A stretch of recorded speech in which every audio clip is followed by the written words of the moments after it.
बिस्मिल्लाहिर्रहमानिर्रहीम। अस्सलाम वालेकुम। मैं हूं जावेद इकबाल और आप देख रहे हैं पीटीवी न्यूज़ पर प्रोग्राम शाहराह दस्तूर। कोरोना की सूरत हाल इंतहाई तशवीशनाक हद तक बढ़ चुकी है और केसेस मुसलसल बढ़ते जा रहे हैं। आज भी वज़ीर इत्तलात फवाद चौधरी ने एक प्रेस कॉन्फ्रेंस की जिसमें उनका कहना था कि रोज़ाना के हिसाब से सैकड़ों की तादाद में मरीज़ अस्पतालों में आ रहे हैं और अस्पतालों पर ये बोझ बढ़ता चला जा रहा है। ये तो पाकिस्तान की सूरत हाल है जिसमें वो कहते हैं कि ऑक्सीजन 90% तक इस्तेमाल उसका इस वक्त हो रहा है और अस्पतालों में बेड्स की भी कमी कुछ ही अरसे में शुरू हो जाएगी अगर अवाम ने एहतियात न की और SOPs पर अमल दरामद नहीं किया। गुज़श्ता रोज़ वज़ीर आज़म इमरान खान ने भी अवाम से अपील की थी कि वो हर सूरत में एहतियाती तदाबीर इख्तियार करें और SOPs पर अमल दरामद को यकीनी बनाएं, क्योंकि वज़ीर आज़म इमरान खान ने पड़ोसी मुल्क भारत की भी मिसाल दी थी और उनका ये कहना था कि भारत में जो इस वक्त सूरत हाल है वो इंतहाई अफसोसनाक है। उन्होंने उनके अवाम के साथ, भारत के अवाम के साथ इजहार यकजहती भी किया। आज वज़ीर इत्तलात ने भी कुछ ऐसे ही इजहार यकजहती किया भारत के साथ। लेकिन ये रेफरेंस इसलिए भी ज़रूरी है कि पाकिस्तान में जो एहतियाती तदाबीर हैं अवाम वो नहीं इख्तियार कर रहे और जैसे कि हुकूमत अब कहती है कि 79% लोग जो हैं वो एहतियाती तदाबीर इख्तियार नहीं कर रहे, SOP पर अमल दरामद नहीं कर रहे, जो आगे बढ़कर खुदा न ख्वास्ता एक बड़े क्राइसिस की शक्ल इख्तियार कर सकते हैं। तो हमारे पास ये मौका है कि हम एहतियात करें। ये वो चीज़ें हैं जो हमारे अपने हाथों में है। भारत में जो सूरत हाल है वो आप देखें, 140 अरब से ज़ायद आबादी का मुल्क है। वहाँ पर 15.3 मिलियन केसेस रिपोर्ट हो चुके हैं। तकरीबन रोज़ के हिसाब से 3 लाख की तादाद में नए केसेस सामने आ रहे हैं और वहाँ पर ऑक्सीजन कम हो गई है। हस्पताल का निज़ाम और सेहत का निज़ाम वहाँ पर मुकम्मल तौर पर कोलैप्स हो चुका है और कहा यह जा रहा है कि भारत का जो वायरस है, जो नया वायरस है, ये जो म्यूटेंट है, ये 20 से ज़ायद ममालिक में भी फैल चुका है। भारत हमारे पड़ोस में वाक़ है, लिहाजा हमें भी बहुत ज़्यादा एहतियात की ज़रूरत होगी और अगर ये एहतियात हम नहीं करेंगे तो इससे शदीद नुकसानात का खुदा न ख्वास्ता ख़दशा है। लिहाजा ये सब चीज़ें हमारे अपने हाथ में हैं। इसमें हमारी सियासी जमातों का, सियासतदानों का क्या किरदार होगा, मीडिया का क्या किरदार होगा, उलमा का क्या किरदार होगा, इन तमाम मामलात पर आज हम अपने इस प्रोग्राम में बात करेंगे और इसके लिए हमें ज्वाइन कर रहे हैं सबसे पहले पाकिस्तान तहरीक इंसाफ से रुकन कौमी असम्बली जनाब इब्राहिम खान। इब्राहिम खान साहब, आपको खुश आमदीद कहते हैं। वज़ीर आज़म की टास्क फोर्स बराए साइंस एंड टेक्नोलॉजी और कोरोना के चेयरमैन जनाब डॉक्टर अताउर रहमान, डॉक्टर साहब आपको भी बहुत खुश आमदीद कहते हैं अपने इस प्रोग्राम में। और स्टूडियोज़ में हमें ज्वाइन कर रहे हैं सीनियर सहाफ़ी और सीनियर तजियाकार जनाब सोहेल चौधरी। सोहेल चौधरी साहब, आपको भी खुश आमदीद कहते हैं। डॉक्टर अताउर रहमान साहब से गुफ्तगू का आगाज़ करेंगे। डॉक्टर साहब, सबसे पहले आपकी तरफ आऊँगा। डॉक्टर साहब, आप फरमाइएगा, कोरोना जाना चाह रहा है, हम इसको नहीं जाने दे रहे। मतलब मेरे कहने का यह है कि हम एहतियाती तदाबीर इस्तेमाल नहीं कर रहे, SOPs पर अमल दरामद नहीं कर रहे और हम खुद ही इसको दावत दे रहे हैं। ये तो सूरत हाल बड़ी तशवीशनाक हो जाएगी अगर हमने एहतियात ना की तो। जी शुक्रिया। बिस्मिल्लाहिर्रहमानिर्रहीम। बात यह है कि ये बहुत बड़ा खतरा अब ये बन गया है, क्योंकि जो सूरत हाल पिछले साल थी इस वक्त उसके मुकाबले में इस वक्त सूरत हाल कहीं ज़्यादा ख़तरनाक है, क्योंकि इसमें इसके जो साख में तब्दीलियाँ आ गई हैं, इसके स्ट्रक्चर में जो म्यूटेशंस हो गई हैं, उसकी वजह से इसका बिहेवियर में काफ़ी तब्दीली आई है, इसके फैलाव में बहुत तेज़ी से तब्दीली आई है। और हिंदुस्तान में जैसे आपने कहा, जो फिगर दिए जा रहे हैं वो तो 3.5 पौने 4 लाख के हैं, लेकिन इन रियलिटी जो पता चल रहा है वो तकरीबन 10 लाख से कम नहीं है जो लोग रोजाना मुब्तला हो रहे हैं। और ये जो है ये बहुत ही बड़ी तादाद है। और इसमें ख़ास तौर पे वजह ये है कि पहले तो 2 जगह जो ख़तरनाक म्यूटेशंस थी वो डिस्कवर हुई, या बंगाल में एक तीसरी जिसमें थर्ड म्यूटेशन भी आ गई है जो और भी ज़्यादा तेज़ फैलती है, और वो भी उसका भी ख़तरा है कि पाकिस्तान ना पहुँच जाए। और कोई दवाई नहीं है, वैक्सीन को आते आते भी साल 1.5 साल लग जाएगा इससे पहले कि आपकी आबादी जो है उसका बचाव हो सके। तो आपके पास सिवाय इसके कोई चारा नहीं है कि आप जितने एहतियात करें और जितने SOPs पर सख्ती से फॉलो करें और उनको इन्फोर्स करें। इसी वजह से प्राइम मिनिस्टर साहब ने ये तय किया है कि आर्मी की मदद ली जाए इस सिलसिले में, इससे पहले के हालात पाकिस्तान में कंट्रोल से बाहर हो। अभी तक हुकूमत पाकिस्तान की जितनी एक्शंस रही हैं वो बेहतरीन रही हैं।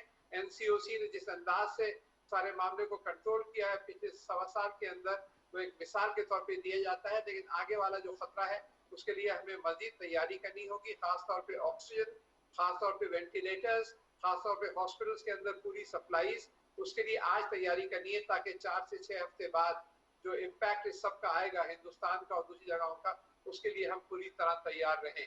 तो मुझे उम्मीद है कि एनसीओसी इस पर पूरी तरीके से एक्शन ले रही होगी। अच्छा डॉक्टर साहब, ये फरमाइएगा कि ये जो वायरस है, ये जो इस वक्त मौजूदा जो लहर हम देख रहे हैं और बड़ी ये शदीद लहर है, क्या हम इसको वायरस की लाइफ साइकिल भी करार दें और साथ में अपनी लापरवाही भी करार दें कि जो एहतियात हम कर रहे थे अब से कुछ अर्सा पहले, हमने वो एहतियात करना भी छोड़ दी, यानी ये दोनों हम कह सकते हैं? बिल्कुल, ये जो कराची में हमारा जो सेंटर है, कराची यूनिवर्सिटी में मेरे वालिद के नाम से ही मंसूब है, Jamilur Rahman centre for genomics research, वहाँ हम रोजाना जायजा ले रहे हैं इसके जेनेटिक स्ट्रक्चर का, और ये पता चला है कि सिंध के अंदर जो सैंपल्स हैं उसमें तकरीबन 50% सैंपल्स B117 वैरायटी के हैं जो कि बरतानिया में पाया गया था, और पुराना जो चाइनीज वायरस का जो वैरायटी थी वो अब खासी हद तक दब चुका है। तो ये वाला जो ज्यादा ज्यादा मोहल्लिक और ज्यादा तेज फैलने वाला है, ये बढ़ रहा है। तो एक तो साइकिल जो है ये वायरस की अपनी म्यूटेशंस की वजह से फैलाव है। दूसरा, जब आप लोग एहतियात बरतना शुरू करते हैं तो साइकिल थोड़ा कम हो जाता है, लॉकडाउन करते हैं तो कम हो जाता है, और जैसे ही ज़रा रिलैक्स करते हैं, शादियां और शादी हॉल्स और मजमे जमा करना और जो ये सब जो एक्टिविटी शुरू हो जाती है तो दोबारा बढ़ना शुरू हो जाता है। तो ये दोनों दोनों साइकिल्स बैक वक्त चल रहे हैं, जैसे आपने सही फरमाया। ठीक है सुहेल चौधरी साहब, सबसे अहम बात यह है कि अब यहाँ पे स्टेक होल्डर्स हैं और उनका अपना अपना किरदार है।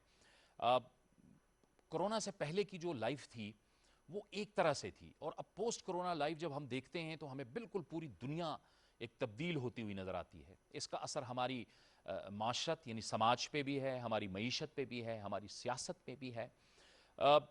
मीडिया ने अपना किरदार अदा किया है सारे क्राइसिस के अंदर अभी तक लोगों को अवेयर करने में, और अब उसकी ज़रूरत आपके ख्याल में मज़ीद बढ़ गई है जो इस वक्त जो तशवीशनाक सूरत हाल है? जी, इस वक्त सूरत हाल जो है बहुत तशवीशनाक है। इसमें एक तो बीमारी का अपना फैलाव है, जो वेरिएंट है बरतानिया से या कहीं अफ्रीका से आया है, वो बहुत तेज़ी से वो वायरस जो है फैल रहा है। ये ख़तरा अपनी जगह पे है और इसके मोहलक असरात है, इसका फैलाव भी ज़्यादा है। लेकिन असल मसला पाकिस्तान के अंदर जो है वो एक लोगों के अंदर सिर्फ ये नहीं कि लोग गैर जिम्मेदाराना रवैया है, इससे भी बढ़कर मसला है। वो मसला ये है कि लोग डिनाइल में, देहातों में और रूरल एरियाज़ में और इवन जो कंजस्टेड एरियाज़ है शहरों के, वहाँ पे लोग मानने के लिए तैयार नहीं कि वायरस को एग्जिस्ट करता है या कोरोना को बीमारी एग्जिस्ट करती है। लोग मुख्तलिफ जो है साजिशी थ्योरियों का सहारा ले रहे हैं, और बाज़ उन्हें कोई इंटरनेशनली भी ऐसे लोग मिल जाते हैं गूगल पे जो उनको उनकी सपोर्ट में अपने वो पेश करते हैं, जी फ़लाँ बंदे ने अमेरिका में ये कह दिया, फ़लाँ ने यूरोप में ये कह दिया, किसी और मुल्क में इस तरह की बात कर दी। तो लोग बिल्कुल एक डिनाइल में हैं। तो ये हमें ये भी देखना चाहिए कि सिर्फ मसला गैर जिम्मेदारी का नहीं है, पहले लोगों को इस बात का अदराक ही नहीं कि इशू क्या है और कितना बड़ा ये मसला है। तो इसमें मीडिया को चाहिए कि बहुत फ्रंट फुट पे आके मजीद रोल प्ले करे। अवेयरनेस का जो लेवल है वो काफ़ी नहीं है कि सिर्फ ये अवेयरनेस करना कि ये एहतियाती तदाबीर क्या हैं। लोग एहतियाती तदाबीर तब अपनाएंगे जब उन्हें ये पता होगा, ये यकीन होगा कि ये बीमारी है। अब जिसके घर में कोई बीमारी आ रही है वो तो थोड़ा सा सेंसिटाइज हो रहा है, बाकी आम लोगों को कोई फिक्र नहीं। बिल्कुल ज़िंदगी, आप पिंडी के बाज़ारों में चले जाएं, राजा बाज़ार में, किसी बाज़ार में, सदर में, बिल्कुल ज़िंदगी जैसे कोरोना से पहले थी रवां दवां, बिल्कुल वैसी ज़िंदगी चल रही है। और बिल्कुल किसी के कान पर जैसे कहते हैं जूं तक नहीं रेंग रही। और मेरा ख्याल है इसीलिए ये लॉकडाउन जो है पाकिस्तान में ये मुफीद रहा है। उससे नीचे का हरबा मुझे नहीं लगता कोई कारगर होगा। अब खैर हुकूमत ने ये कदम जो फौज वाला उठाया, मे भी इससे कुछ अच्छा इम्पैक्ट आए, लेकिन इस जहाँ पे आप एक्शन कर रहे हैं और इंतज़ामी जो इकदाम कर रहे हैं, इसके साथ साथ एक बहुत अग्रेसिव कैंपेन चलाने की ज़रूरत है। उसमें उलमा बहुत अच्छा रोल प्ले कर सकते हैं, देहातों के जो एल्डर्स हैं फ्यूडल इलाकों के, और इस तरह KPK में और बलोचिस्तान की जो सोसाइटीज़ हैं वहाँ पे जो ट्राइबल एरियाज़ के जो एल्डर्स होते हैं उनको साथ एंगेज किया जाए, उनको कन्विंस किया जाए कि ये बीमारी एग्जिस्ट करती है। आप ग्राउंड, हम यहाँ पे स्टूडियोज़ में इस्लामाबाद में बैठ के बातें कर लेते हैं, मैं अपने जब गाँव जाता हूँ या घर पे जाता हूँ वहाँ तो किसी को इस बात का अदराक ही नहीं कि ये कोई बीमारी एग्जिस्ट करती है, लोग मजाक उड़ाते हैं। मेरी फैमिली में एक शादी थी, मैंने मास्क पहना, मैंने सलाम लेने से एतराज़ किया तो सारा कम से कम 500-700 बंदे का पंडाल था, सारे मेरे मजाक उड़ा रहे थे। तो मतलब वहाँ पे एक अजीब सूरत हाल है। जो अब बंदा हिफाजती तदाबीर अपनाता है उसे डिफेंसिव होना पड़ता है। तो इसमें मीडिया का रोल, उलमा का रोल, एल्डर्स का रोल, सोसाइटी के तमाम जो शोबे हैं उनके जो बड़े लोग हैं, गवर्नमेंट को चाहिए कि उनको एंगेज करें डिफरेंट लेवल पे और उनको अपने अपने लोगों को वो कन्विंस करें कि ये बहुत एक बहुत इंसानी अलमिया जो हमारे दरवाजे पर दस्तक दे रहा है। हिंदुस्तान, हमारे हमसायल मुल्क में आप सूरत हाल देख लें कितनी दगरगू हो रही है, और ये हमारे लिए समझ लें कि एक जैसे हमें एक अच्छा एक वार्निंग मिल गई है, एक तंबीह मिल गई है हिंदुस्तान से कि हम इससे लर्न करें। और ये बड़ा कहा जाता था जी पाकिस्तान के लोग बड़े रिजिलियंट है, ये है वो है, लेकिन आप देखें एक नया वेरिएंट आया, उसने सबको उड़ा के रख दिया। तो इससे पहले कि हमारा सिस्टम पूरा चोक हो जाए, जो ऑलरेडी चोक होने के करीब है, हमें फौरी तौर पे पूरी जो मीडिया को है बड़ी अग्रेसिव कैंपेन चलाने की ज़रूरत है, और सोसाइटी के तमाम शोबों के जो लीडर्स हैं उनको इंगेज करने की ज़रूरत है, और पूरी कौम को मुतहर्रिक करने की ज़रूरत है इस मसले पे, और सेंसिटाइज करने की ज़रूरत है। ठीक है डॉक्टर साहब, ये हम मुख्तलिफ वेरिएंट्स की बात कर रहे हैं, ये दूसरा वेरिएंट है। खदशात मौजूद हैं कि और वेरिएंट्स भी आ सकते हैं, हमने एहतियात तो करनी ही करनी है, लेकिन ये जो इस वक्त सूरत हाल हुई है मुख्तलिफ ममालिक की, ये साउथ अफ्रीका, ब्राज़ील, फिर ये इंडिया के अंदर जो एक सूरत हाल पैदा हुई है, तो क्या इस चीज़ के खदशात भी डॉक्टर साहब रहेंगे कि मज़ीद वेरिएंट्स आएँ? जी बिल्कुल, अगर आप देखें कि ये कोरोना वायरस की फैमिली जो है, इसके जो दो जो मोहलिक वैरायटीज थी, वो सन 2002-3 में, और उसके बाद 2012 में पहले सार्स आया, फिर मर्स आया। आवाज आ रही है आपको? जी जी बिल्कुल आ रही है। पहले सार्स आया और फिर मर्स आया। वो उसमें जो मोर्टेलिटी थी, जो अमवात थी, वो बहुत ज्यादा होती थी, कोई 8% 10% तक, लेकिन फैलाव नहीं था। इस वजह से वो फैला नहीं। लोग तो काफी मरे, लेकिन बहुत महदूद तरीके से वो रहा और फैला नहीं।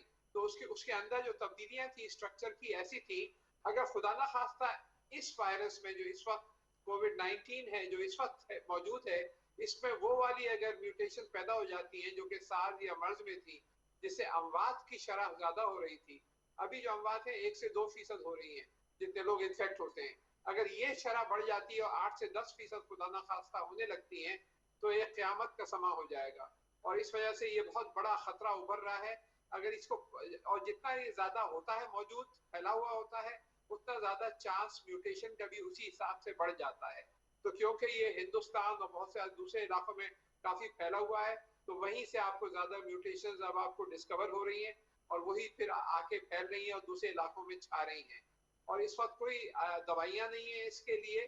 जो इस वजह से ड्रग रीपर्पजिंग की बात की जाती है कि जो मौजूदा अद्वियात हैं वायरसेस के या दूसरी बीमारियों के खिलाफ, उनके अंदर तलाश करें कि कोई ऐसी दवा मिल जाए जो इसके लिए मुफीद हो, क्योंकि नई दवा बनाने में कोई 8 से 10 साल लगते हैं उसको FDA अप्रूवल मिलने में, और उसके लिए जो अरबों डॉलर कॉस्ट आती है उसकी, तो वो तो अब फौरी तौर पे मुमकिन नहीं है। आप इसी वजह से मौजूदा दवाइयां जो है उनमें देखा जा रहा है। और एक खुशखबरी ये है कि एक दवाई है, उसका नाम है मोल्नुपिराविर, जो कि पहले इस्तेमाल होती रही है सार्स और मर्स वायरसेस के लिए। उसके अब फेज 2 क्लिनिकल ट्रायल्स मुकम्मल हुए हैं अमेरिका में, मर्क कंपनी है, और बहुत कामयाबी से मुकम्मल हुए हैं। और ये देखा गया है बहुत तेजी से गिरता है वायरल काउंट जिन पेशेंट्स को दिया जाता है ये।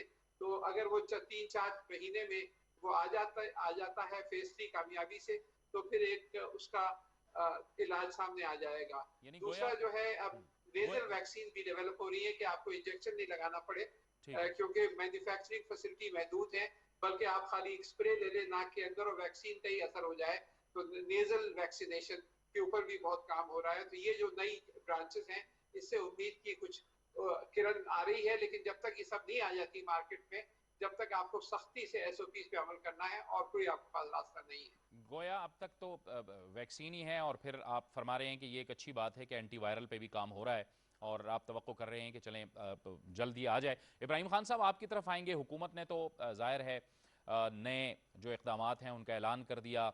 इस वक्त पाक फ़ौज जो है वो सिविल इदारों और सिविल इंतज़ामिया के शाना बशाना SOPs पर अमल दरामद करवा रही है, लेकिन यकीनी तौर पर ये, जैसे अब से थोड़ी देर पहले सोहेल चोई साहब भी फरमा रहे थे कि गाँव में, रूरल एरियाज़ के अंदर लोग कहते हैं कि ये तो है ही नहीं, ये तो पता नहीं क्या चीज़ है, ये तो है ही नहीं। इसमें न सिर्फ रूरल एरियाज़ में बल्कि जो शहरी इलाके हैं उनमें भी अवामी जो मुंतखब नुमाइंदे हैं उनका बड़ा अहम किरदार है। किस हद तक आप ये किरदार अदा कर रहे हैं? हुकूमत तो कर ही रही है, लेकिन ज़ाहिर है आप अपने अपने हलकों में मौजूद हैं, आपने ये कम्युनिकेट करना है अपने लोगों को।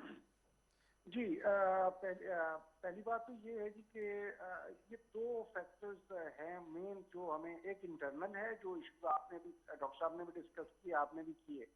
एक एक्सटर्नल फैक्टर है जिसको कंट्रोल करने की बहुत ज़्यादा ज़रूरत है। जैसे ये करतारपुर का बॉर्डर है, इसको फौरी तौर पे अपना उसको बंद करना चाहिए। और जो भी ये दूसरे ममालिक में, जैसे आप ब्राज़ील वगैरह का और इधर का जो है, उनकी जो इनकमिंग फ्लाइट्स हैं उनको बंद होना चाहिए।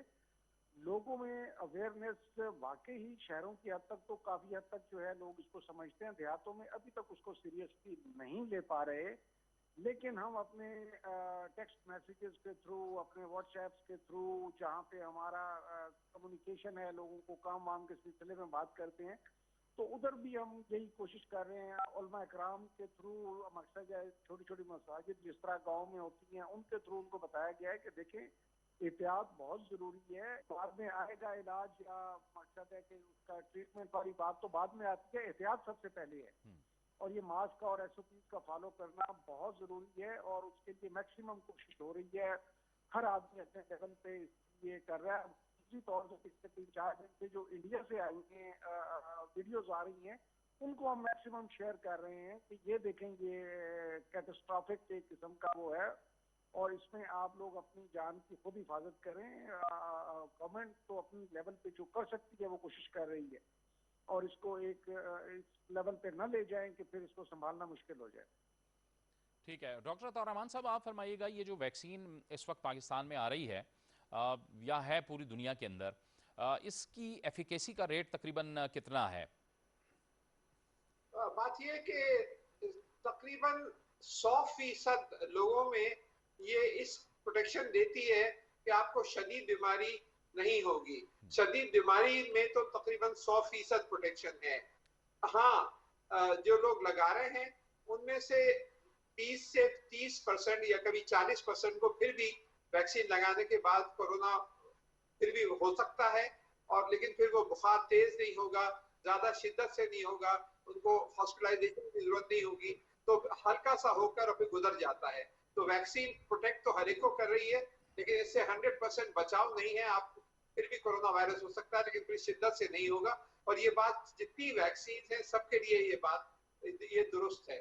पाकिस्तान में इस वक्त जो वैक्सीन है जो लग रही हैं वो पहले सीनोफार्म से शुरू हुई, जो कि मेरे ही इदारे कराची यूनिवर्सिटी में उसके क्लिनिकल ट्रायल्स हो चुके हैं। इसके अलावा सीनोवैक जो है, कैंसिनो बायो, जो कि NIH के थ्रू फिर मुल्क में उसके क्लिनिकल ट्रायल्स हुए, ये दो जो हैं। और फिर ये जो रशियन वैक्सीन है स्पुतनिक 5, ये भी मुफीद है। तो ये तीनों वैक्सीन जो है इस वक्त मौजूद है और दूसरी वैक्सीन भी हासिल करने की कोशिश की जा रही है। लेकिन ये सारी वैक्सीन 10 कंपनियों के करीब इस वक्त वैक्सीन दुनिया की बना रही हैं, जिनमें कुछ पाकिस्तान के लिए सूटेबल नहीं है, क्योंकि उसको लो टेम्परेचर कैरियर्स की जरूरत होती है, -70 डिग्रीज पे ट्रांसपोर्टेशन करनी पड़ती है। लेकिन बाकी जो वैक्सीन है वो सब यूजफुल है। लेकिन प्रॉब्लम पाकिस्तान के लिए है कि मिल नहीं रही वैक्सीन। आपके जो है 1 करोड़ भी लोग, अभी तक 22 करोड़ की आबादी है, सिर्फ 1 करोड़ भी अभी तक लोगों को वैक्सीन नहीं लगी है। तो अभी बहुत दूर है इस बात से आप कि आपको पॉपुलेशन का जो है बेशतर हिस्सा वैक्सीनेट हो जाए। उसके लिए 12 से 18 महीने तक कम से कम इंतजार करना पड़ेगा। और जब तक ये वैक्सीन नहीं लगती, जब तक आपके पास कोई बचाव की तदबीर नहीं है सिवाय इसके कि आप SOPs को इख्तियार करें। ठीक है डॉक्टर साहब, एक ब्रेक का वक्त हुआ चाहता है, एक ब्रेक लेंगे और ब्रेक के बाद गुफ्तगू को आगे बढ़ाएंगे।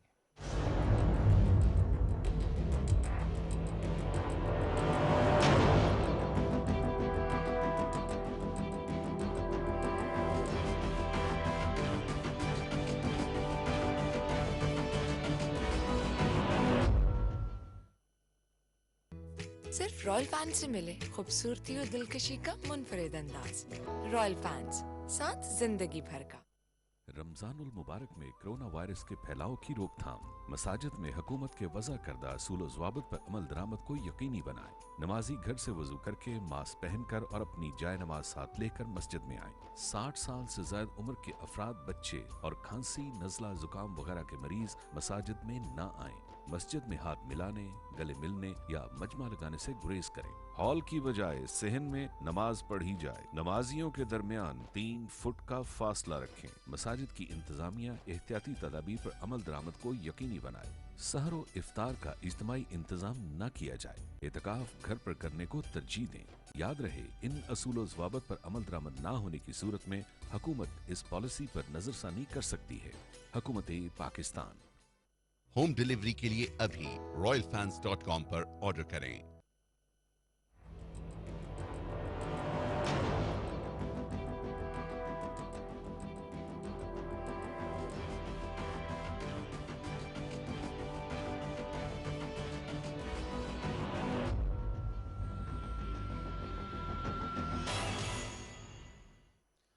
प्रोग्राम में नाज़रीन एक बार फिर आपको खुशामदीद कहते हैं। इब्राहिम खान साहब, ये फरमाइएगा कि आप क्या समझते हैं कि पाकिस्तान की जो सियासी क़यादत थी या पाकिस्तान की जो मुख्तलिफ सियासी जमातें हैं, यानी ज़ाहिर है हुकूमत तो अपना काम कर ही रही है, लेकिन अपोजिशन का भी किरदार बड़ा अहम होता है, उनके पास मौका था कि वो सारी चीज़ें भुला के इस कोरोना क्राइसिस के अंदर हुकूमत के साथ बैठ के एक मुत्तफ़िक़ा हिकमत अमली बनाते और मामलात को आगे लेके चलते।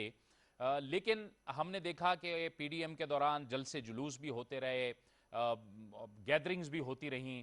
ज़ाहिर है ये गैर जिम्मेदारी थी, वो सियासी जमातों ने वो किरदार अदा नहीं किया जो उनको करना चाहिए था। हाँ, आप इससे इत्तेफाक करते हैं? 100% ही मकसद है कि इर्रेस्पॉन्सिबल होना तो एक अलग बात है, ये रिस्पॉन्सिबिलिटी से बढ़ के ये एक कौमी इशू है जिसपे कि सब लोगों को इकट्ठा होना चाहिए था। और बारहा मैं हर अपने प्रोग्राम में कहता रहा कि हमें आपके ये जलसे जुलूस से कोई इनकार नहीं है, आप बिल्कुल कर सकते हैं, लेकिन खुदारा इसको कुछ माह के लिए पेंड कर दें ताकि ये जो पेंडेमिक है कोरोना का, ये इससे जान छूट जाए या इसमें कोई कमी आ जाए तो फिर आप अपने जलसे जुलूस कर लीजिए। लेकिन पूरी कौम ने देखा, आपने भी देखा कि इन्होंने किसी चीज की परवाह नहीं की, क्योंकि नेशनल इंटरेस्ट या लोगों की जान का तहफ़्फ़ुज़ वो इनकी प्रायोरिटीज में नहीं है। वो 2 खानदानों की वरासती सियासत के बचाव और फिर उनके आगे जो उनके क्रोनीज हैं वो आगे अपना जिस तरह पूरा इनका नेटवर्क है उसके मुताबिक ये चल रहे हैं। पाकिस्तान के इंटरेस्ट को या पाकिस्तान के लोगों को इंटरेस्ट को ये कतई तौर पे ना कभी इनकी प्रायोरिटीज रही है और ना इन्होंने इस कोरोना के पेंडेमिक के दौरान जो है उसको कभी ये शो किया है कि इनको कोई कंसर्न है उससे। सोहेल चौधरी साहब, यही नुक्ता कि यहाँ हमने देखा, आपने पिछले 6-8 महीने 10 महीने देखे, उसमें जलसे जुलूस भी हुए, गैदरिंग्स भी हुई, हुकूमत भी कहती रही, हम लोग भी कहते रहे, लेकिन एहतियाती तदाबीर ज़ाहिर है कि फिर इतने बड़े जलसों में ना तो SOPs का ख्याल हो सकता है, ना कुछ गैर जिम्मेदारी का मुजाहरा किया गया। जी बिल्कुल, मैं आपसे इत्तफाक करता हूँ। दरअसल इसको थोड़ा सा बड़े तनाज़र में देखने की ज़रूरत है। ये हमारा मजमूई जो है रवैया ऐसा ही है पूरी कौम का। हम गैर ज़िम्मेदारी से इस तरह की काम करते हैं, इसमें कोई तखसीस नहीं हुकूमत हो या अपोजिशन हो। जहाँ पे हुकूमत थी उन्होंने अपना किरदार अदा किया, हुकूमत ने भी बहुत सारे मतलब जो इनाग्रेशंस वगैरह होती रहीं, कई कन्वेंशंस होते रहे, कई इस तरह की तकरीबात मुनक्कद होती रहीं और अपोजिशन ने भी कोई कमी नहीं छोड़ी, पूरे मुल्क में उन्होंने जलसे रैलियाँ मुनक्कद की। तो ये हमारा मजमूई कौमी रवैया। दूसरी बात यह कि हुकूमत के पास इनिशिएटिव होता है, हुकूमत को चाहिए था बहुत सीरियसली अपोजिशन को इंगेज करती, लेकिन यहाँ पे पॉलिटिकल पोलराइजेशन बदकिस्मती से इतनी ज़्यादा थी कि ना हुकूमत ने संजीदगी से अपोजिशन को इंगेज किया और ना ही जो रवा रवी में एक ऑफर्स थी या कुछ वज़रा अपने तौर पे पेशकश करते थे कि जी अपोजिशन जिम्मेदारी का मुजाहरा करे, ना अपोजिशन ने बदकिस्मती से उसको रिस्पॉन्ड किया। तो ये एक अनफॉर्चुनेट सिचुएशन है। इसमें हमें सियासी तौर पे मैच्योर होने की ज़रूरत है कि जो कौमी मफादात के मसले हैं, जो नेशनल इशूज़ हैं, उनके ऊपर हुकूमत और अपोजिशन को मुत्तफ़िक होना चाहिए। और उसमें डेफिनेटली जहाँ पे अपोजिशन पे जिम्मेदारी आयद होती है उससे ज़्यादा हुकूमत पे जिम्मेदारी आयद होती है, क्योंकि इनिशिएटिव हुकूमत ने लेना होता है। तो ये हमें ऐसा माहौल पैदा करने की ज़रूरत है। अभी भी आइंदा जो आगे आने वाली सिचुएशन है वो बहुत संगीन है और उसमें अभी ये इट्स नॉट टू लेट। अभी भी चाहिए कि हुकूमत को चाहिए कि संजीदगी के साथ अपोजिशन को ऑफर करे और उनको अपने साथ मेज़ पे बैठाए और इस मसले को एक नेशनल इशू के तौर पे टैकल किया जाए। जी डॉक्टर अताउर साहब, आप भी फरमाइएगा कि जाहिर है कि हुकूमत ने अपने इक़दामात का ऐलान तो किया है, लेकिन आपने देखा है गुज़िश्ता कुछ अरसे में अपोजिशन की सियासत को भी देखा है। क्या हमारे पास ये ऑप्शन नहीं थी, हमारी सियासी जमातों के पास जिनका ताल्लुक अपोजिशन से था, उन्होंने सियासी हिद्दत तो पैदा कर दी बहुत ज़्यादा, लेकिन ये एक ऐसा कौमी मसला था कि जिस पे मिल बैठ के मामलात को आगे बढ़ाया जा सकता था? जी बिल्कुल, ये जो है ये हम सब की हैसियत एक पाकिस्तानी के हम सब की जिम्मेदारी है कि हम सब मिलकर इसका मुकाबला करें और सियासत को एक तरफ रख दें, क्योंकि ये जो है इसमें हर पाकिस्तान का जो शहरी है वो मुब्तला हो रहा है। और इसमें ये अफसोस की बात है कि हमने मिलजुल के इसको टैकल करने के बजाय हम अलग अलग बातें करते रहे, क्रिटिसिज्म करते रहे। दरअसल इस वक्त जो जरूरत है एक तो ये कि सब यकजा हो जाएं। लेकिन हर स्टेक होल्डर को अपना अपना किरदार तो अदा करना होगा ना। जी, इससे इससे कोई दो राय नहीं, इस पर बिल्कुल इत्तेफाक है। हर स्टेक होल्डर को ज़ाहिर है अगर उन्होंने भी इस मुल्क में आइंदा सियासत करनी है तो पाकिस्तान एक कौम के तौर पे सेहतमंद लोगों की खैर वाफियत में होंगे, इकॉनमी ठीक होगी, तभी आइंदा अगर किसी जमात ने हुकूमत बनानी तो उसको भी फ़ायदा होगा। तो ये एक ऐसी चीज़ नहीं कि सारी जिम्मेदारी हुकूमत पे डाली जाए, ठीक है, लेकिन ये कि हुकूमत पे बहरहाल ज़्यादा जिम्मेदारी है। ज़्यादा जिम्मेदारी है। जी डॉक्टर साहब आप फरमाइए, आपकी बात अधूरी रह गई थी। जी जी, मैं आज ये कर रहा था कि हम सबको मिलकर ये करना चाहिए, इसमें सियासत को एक तरफ रख देना चाहिए, लेकिन हुकूमत को जो फौरी इक़दाम करने हैं उनमें सबसे पहले तो मेरे ख्याल से ट्रांसपोर्टेशन के ऊपर पाबंदी लगानी चाहिए। हवाई जहाज़ों के अंदर जो लोग सफर कर रहे हैं वो एक सीट छोड़ के लाजमी कर देना चाहिए, ये फौरी तौर पे। नंबर 2, जो हिंदुस्तान से डायरेक्टली या इनडायरेक्टली लोग आ रहे हैं अफगानिस्तान के जरिए या दुबई के जरिए, क्योंकि वहां से सबसे ज्यादा खतरा है कि वो वायरस की जो नई स्ट्रेन है वो आके फैल ना जाए, तो उनको लाजमी तौर पे पाबंदी लगा दें कि जो भी मुल्क के अंदर आए वो 10 रोज या 12 रोज क्वारंटाइन हो, उसके बाद उसको अंदर दाखिल होने दिया जाए।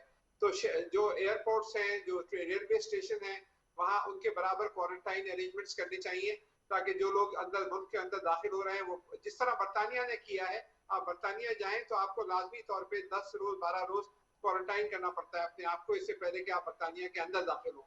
वही चीज बिल्कुल पाकिस्तान को करनी चाहिए, ताकि आपके पास ये जो अंदर वायरस आने के जो रिस्क है वो कम से कम कर दें। तीसरे आपको चाहिए कि आप बाहर पाबंदी करने की कोशिश करें, जो पुलिस है, जो आर्मी है, जो कॉल कर रहे हैं कि वो अब सख्ती करने की कोशिश करें कि जो लोग मास्क नहीं पहने हुए और उसको फॉलो नहीं कर रहे उन पर सख्ती करें। जब तक आप सख्ती नहीं करेंगे, मैं ये नहीं कह रहा कि जेल में डाल दें, लेकिन सख्ती करें ताकि उनको ये मामला कंट्रोल हो। लोगों को पता हो कि अगर हम मोटरसाइकिल पे जा रहे होंगे बगैर मास्क के तो मोटरसाइकिल को रोक के और 2 घंटे के लिए मोटरसाइकिल को एक तरफ डाल दिया जाएगा कि आपकी सजा ये है कि 2 घंटे आप बैठे रहें। इस तरह की सख्ती करें ताकि लोगों को पता चले कि हमें रोका जाएगा और फिर हम परेशान होंगे अगर हम ये थोड़ी सी एहतियात करनी होती है। मास्क लगाना कितनी देर कितना उसे मुश्किल है, खाली रुमाल ही बांध लें अपने तो आपका काम चल जाएगा, लेकिन जब तक आप इस बारे में सख्ती नहीं करेंगे हम आगे इसको कंट्रोल करने में कामयाब नहीं होंगे। ठीक है डॉक्टर साहब, लेकिन इसमें अहम बात यह है कि ये जो हमारा हेल्थ केयर सिस्टम है और गुज़श्ता 1 साल से हम देख रहे हैं कोरोना के ख़िलाफ़ हमारे जो फ्रंट लाइन में जो हेल्थ वर्कर्स हैं वो लड़ रहे हैं। हमने इस 1 साल में कितना कुछ सीखा है, हम बेहतर तरीके से उसको डील कर रहे हैं, लेकिन अब हमें यह भी तो करना है कि एहतियाती तदाबीर इख्तियार करके हम अपने आप को बचा सकते हैं, बजाय इसके कि हम अस्पतालों पे बोझ बढ़ा दें तो वो फिर उन लोगों के लिए और मसाइल बन जाएं। जी, डॉक्टर्स और हेल्थ वर्कर्स ने तो बहुत कुछ सीखा है और इस बीमारी को टैकल करने के लिए क्या बेहतरीन तरीक़ेकार हैं उसको बारे में काफ़ी एक्सपीरियंस हो गया है। लेकिन जो आम आवाम है, खास तौर पे जो देहातों के अंदर है, वहां पे उन्होंने जैसे कि अभी कहा कि उन्होंने इससे कोई वो मानते ही नहीं है कि ये मौजूद है। तो इसमें टेलीविजन का, आपके प्रोग्राम का, रेडियो का एक बहुत बड़ा किरदार है कि इसको अपना किरदार अदा करें और इस पूरे सिलसिले को आप एक फहम पैदा करें, एक शऊर पैदा करें कि ये बहुत उभरता हुआ खतरा है। हिंदुस्तान अब घुटनों पे आ गया है, सारी सनतें बंद हो गई हैं वहां पे एक क़यामत का समा है। अगर आप देखें क्या हो रहा है इस वक्त, खुदा ना खासा यही सूरत हाल यहाँ ना हो जाए। यहाँ तो वहां तो आपके 3-3.5 लाख केसेस कह रहे हैं, वो भी मान लिया जाएगा फिगर। पाकिस्तान के 5-6 हज़ार केसेस, हमारी अल्हम्दुलिल्लाह बहुत सिचुएशन बेहतर है। इसके ऊपर हमें बहुत एहतियात से चलना होगा आगे। ठीक है सोहेल चौधरी साहब, एक बार फिर मीडिया का किरदार की हम बात करेंगे। हम देख रहे हैं कि बहुत से प्राइवेट सेक्टर के अंदर भी जो मीडिया है, जो चैनल्स हैं, उसमें लोग काम भी कर रहे हैं, लेकिन और इस बीमारी के हवाले से वो बात भी कर रहे हैं, लेकिन ज़्यादातर हम देखते हैं कि हमारी जो डे टू डे की जो रूटीन है या जो प्रोग्राम्स हैं या जो बातचीत है वो रिवायती सियासत की नज़र हो जाती है। इसने भी एक स्पेस जाहिर है कि जहाँ रियल इशू पे बात करनी चाहिए थी उसकी स्पेस को उसने कैप्चर किया हुआ है और वो यूज़ कर रहे हैं। यहाँ पर भी हमें एक इमरजेंसी की ज़रूरत होगी। बिल्कुल एग्री करता हूँ, हमें एक पूरे पाकिस्तान में हर शोबे में एक्चुअली एक इमरजेंसी की ज़रूरत है, और एक स्ट्रिक्ट, जिस तरह डॉक्टर साहब ने कहा है, एक स्ट्रिक्ट डिसिप्लिन इन्फोर्स करने की बात है। अदरवाइज पाकिस्तान के अंदर जो लोग हैं, जैसे मैंने पहले भी गुजारिश की है कि लोग सेल्फ डिनाइल में, लोग बिल्कुल मानने, मतलब आप जो है जिम्मेदारी अगले अगले मरहले पे आती है, पहले लोग तस्लीम करें इस बीमारी को, तो लोग तस्लीम करने के लिए तैयार नहीं है। तो इसलिए मीडिया पे बड़ी ज़बरदस्त जिम्मेदारी आयद होती है, लेकिन थोड़ा सा सियासी लोगों को भी सोचना चाहिए कि थोड़ी सी अपनी स्पेस कम करें। देखिए मीडिया, सारा चीज़ लोग मीडिया पे डाल देते हैं। अक्सर हम हर जगह पे क्रिटिसिज्म सुनने में आता है कि जी मीडिया जी सब पॉलिटिक्स हर वक्त वहाँ पे चलती है और कोई तामीरी काम नहीं हो रहा। आम लोगों में ये बहस होती है, खासतौर पे जो तजारती हल्के हैं या इस तरह बिजनेस से रिलेटेड लोग हैं, वो कहते हैं जी टीवी खोलें तो हर वक्त सियासत चल रही होती है। तो भाई मेरे, जब तक पाकिस्तान की सियासत सीधी नहीं होगी तो सियासत ही चलेगी, क्योंकि मीडिया का काम है हर टेढ़ी चीज़ को दिखाना। तो जो चीज़ मुल्क के अंदर सबसे टेढ़ी है तो वो सियासत ही है।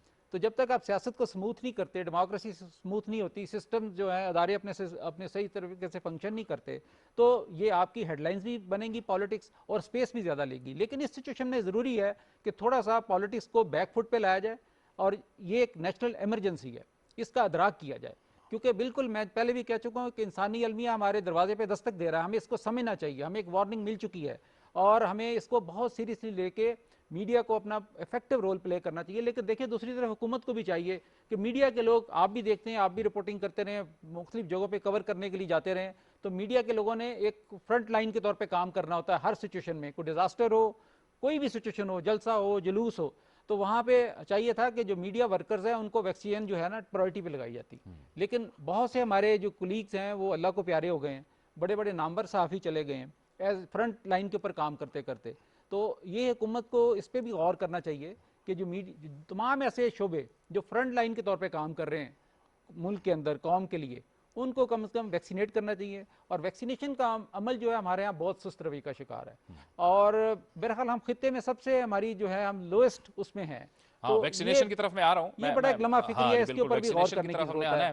लेकिन इसके साथ साथ बाजार में ताजर का किरदार, तिजारत करने वालों का किरदार और उनका ताउन भी बड़ा अहम होगा। सोहेल साहब, आप इससे इत्तेफाक करेंगे? क्योंकि हमारे यहाँ होता यह है कि जब बाज़ार बंद करने की बात आती है SOPs के तहत और एहतियाती तदाबीर के तहत, तो आपको पता है फिर हड़तालें होती हैं, स्ट्राइक्स होते हैं, तो उन्हें भी अपना किरदार अदा करना होगा। जैसे अब हुकूमत ने कहा हुआ है और फिर आवाम से भी अपील की हुई है कि आप ईद की शॉपिंग के लिए या ख़रीदारी के लिए आखिरी दिनों का इंतज़ार ना करें, बल्कि आपको मौका मिलता रहे तो आप करते रहें। हमें मीडिया पे ऐसे प्रोग्राम करने चाहिए, लोगों को कन्विंस करें कि जी इक़्तिसादियात या मईशत तभी अहम है कि अगर आप जिंदा हैं। ताजरों को ये बताने की ज़रूरत है कि अगर आप फैमिली में कोई ट्रेजेडी हो जाती तो मतलब पैसा तो बात की बात है, मईशत बात की बात है, पहले आप जिंदा तो हों। तो मतलब ये प्रायोरिटी बताने की ज़रूरत है, लोगों को बहुत एजुकेट करने की ज़रूरत है। हमारे यहाँ ये बहुत सीरियस इशूज़ हैं, इसके ऊपर मीडिया बड़ा इफेक्टिव रोल प्ले कर सकता है और करना चाहिए। ठीक है डॉक्टर साहब, आप फरमाइएगा कि इस वक्त जो वैक्सीनेशन का अमल है, ये हमारे लिए ये तो आगाज़ हुआ है, तो ये किस हद तक काबिल इत्मीनान है? क्योंकि अभी हमारे यहाँ जो वैक्सीनेशन की रेशो है वो काफ़ी कम है, रजिस्ट्रेशन भी बहुत कम हुई है, तो क्या आप सूरत हाल इसको देखते हैं इस वक्त जो है, इस वक्त मौजूदा सूरत हाल? हुकूमत तो अपनी तरफ से पूरी कोशिश कर रही है कि वैक्सीन मुहैया हो, और खासतौर पर चाइना से कंसाइनमेंट्स भी आए हैं।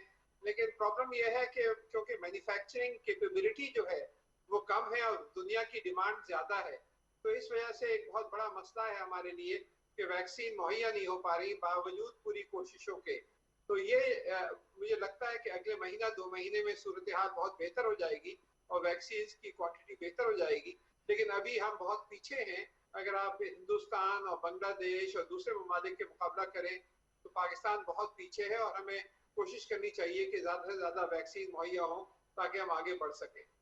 डॉक्टर साहब, ये आप फरमाइएगा कि कितने % वैक्सीनेशन होगी जो इस वक्त हमारी आबादी है इस मुल्क की, तकरीबन कितने % वैक्सीनेशन होगी तो हम चलकर ये कह सकेंगे कि अब हम ज़रा अपने आप को महफूज समझें, बेहतर समझें और सेफ समझें? हम मेरे ख्याल से कम आपके 15 करोड़ अफराद, 22 करोड़ में से 15 करोड़ अफराद अगर वैक्सीनेट हो जाएं तो फिर आपके पास हर्ड इम्यूनिटी की सूरत हाल हो जाती है और आपका काफी हद तक प्रोटेक्ट हो जाते हैं।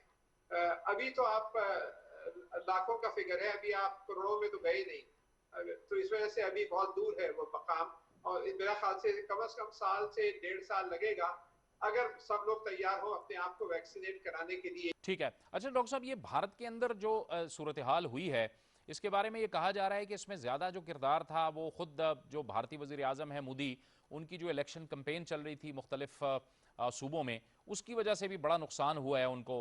ये बात तो दुरुस्त है ना, क्योंकि वहाँ पे ज़ाहिर है गैदरिंग भी हुई, बड़े बड़े जलसे भी हुए, बहुत हल्ला गुला हुआ, उसकी वजह से उसके नतीजे में ये सारी सूरत हाल वहाँ पे पैदा हुई। जी बिल्कुल, ये उन्होंने अपने पाँव पे खुद कुल्हाड़ी मारी है, क्योंकि वो जो उन्होंने खुद सीरियस ही नहीं लिया। हुकूमत अभी देखें 3-4 रोज पहले तक तो ये बाकायदा बड़े बड़े जलसे मोदी साहब कर रहे थे और कोई ध्यान नहीं दे रहा था एसओपी में। जलसों में भी अगर आप देखें तो तस्वीर जो आ रही थी, कोई मास्क नहीं पहना होता था। तो ये जो है ये उन्होंने खुद अपनी हालत सिचुएशन खराब करी है।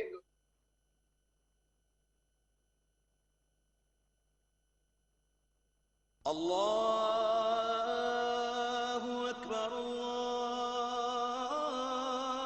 अल्लाहु अकबर,